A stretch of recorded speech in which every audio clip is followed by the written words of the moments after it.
Nat Geo Wild. Voilà Yogi. Et ça, c'est Smokey. Claudia l'a dit elle-même. Ils se chamaillaient déjà petits, mais c'était pour jouer. Les chiots apprennent le concept de domination en jouant. Mais ça finit par ne plus être un jeu. Ils font comprendre aux autres chiens qu'ils sont les chefs de meute. C'est un processus normal lorsqu'ils grandissent. Mais Claudia n'était pas prête à gérer ça.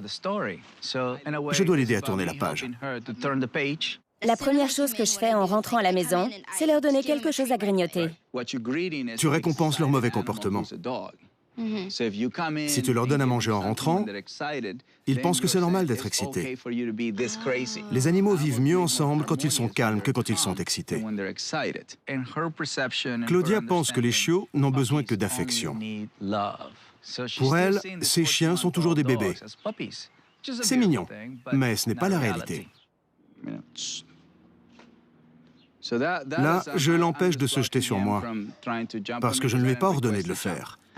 Il a le droit de se jeter sur moi si je lui donne l'autorisation. Tu peux le contrôler d'un seul geste.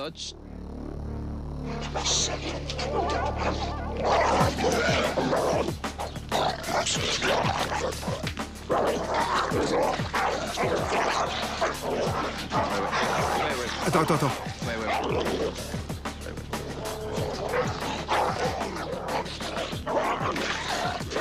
Tiens-le. Doucement.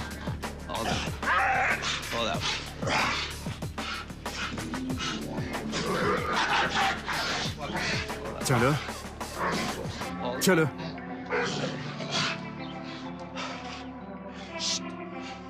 Tourne-le.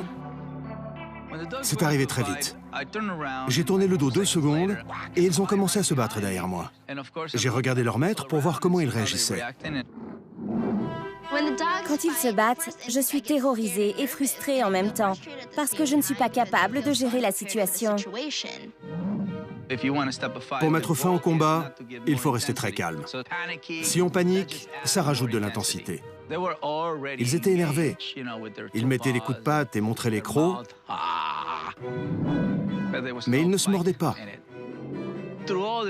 Au fil des années, j'ai compris que les chiens grognaient pour canaliser leur énergie. Donc c'est un point positif. J'essaie de trouver une position où je pourrais les séparer facilement. Il ne faut jamais les séparer comme ça. Ça les rend plus agressifs. Je préfère les soulever, comme ça ils ne savent pas comment réagir. Je me suis occupé de Yogi car c'était lui l'agresseur. David s'est très bien occupé de Smokey. Mais il ne savait pas que le contrôler physiquement n'est pas suffisant. Il faut aussi le contrôler psychologiquement. Il faut le tenir en place et l'empêcher de regarder de l'autre côté, sinon il ne comprend pas que vous maîtrisez la situation.